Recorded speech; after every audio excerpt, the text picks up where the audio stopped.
Jeu pour sensibiliser les enfants aux problématiques de l'eau.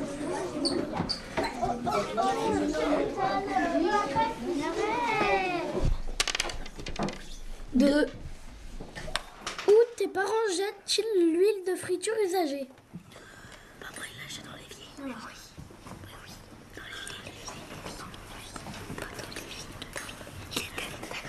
On a trouvé dans l'évier. Alors, il y avait deux réponses possibles. La première, c'était il la récupère dans une bouteille et la porte à la déchetterie.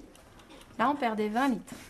Vous vous dites, il la jette dans l'évier et là, on perd 200 litres. Moi, je pense que ce jeu, il est instructif. Il nous apprend des choses. Et ces choses nous permettent de savoir comment économiser l'eau. Parce que l'eau est précieuse pour certains pays.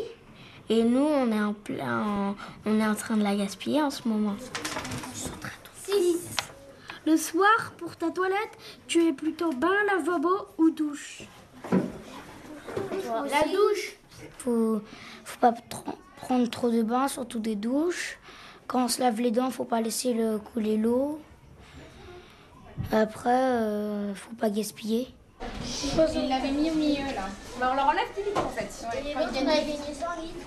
On t'a enlevé 100 litres. Non, mais on a gagné 100 litres. Je pense que la maîtresse, ça peut l'aider pour nous expliquer certaines choses. Ce sera plus facile pour tester, par exemple. On va nous poser des questions, nous, on essaie de répondre, on voit la bonne réponse. Et là, ça nous aide à progresser et à apprendre plus sur l'eau. Et là, ici, combien? On a fait des 1540. Non. Bah attends, c'est pas possible. 1340. Sinon, Ouh là là, recommencer. Le pion rouge. 1429. Le pion vert. 1365.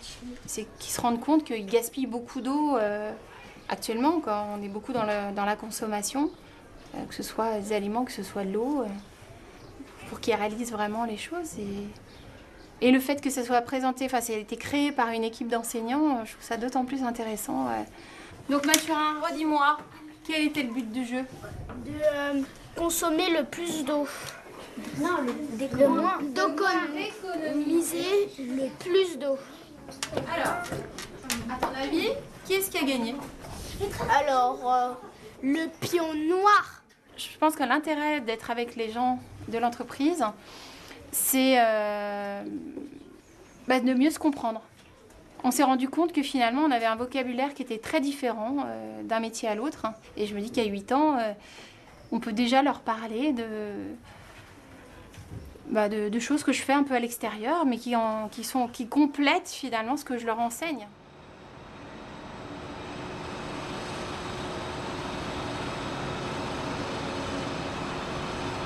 Je savais qu'il y avait une usine de traitement des eaux à Pierre-Bénite, mais je ne savais pas qu'elle avait été complètement reconstruite et qu'elle s'était étendue de cette façon-là, qu'elle s'était beaucoup modernisée. Donc j'ai pallié à mes insuffisances et je pourrais communiquer.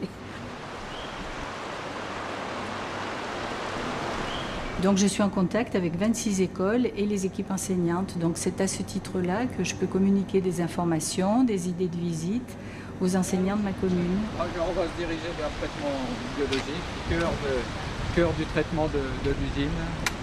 L'objectif pour la Fondation, c'est de permettre à des enseignants qui travaillent sur les thèmes de l'eau, des déchets, l'énergie, des thèmes qui sont liés à l'environnement et qui font partie de nos programmes, d'aller visiter des entreprises, des lieux dans lesquels ils n'ont pas forcément accès, ce qui leur permet de découvrir un nouvel aspect de cette thématique, d'ouvrir un peu leur vision de cette thématique-là et ensuite d'en faire profiter les enfants.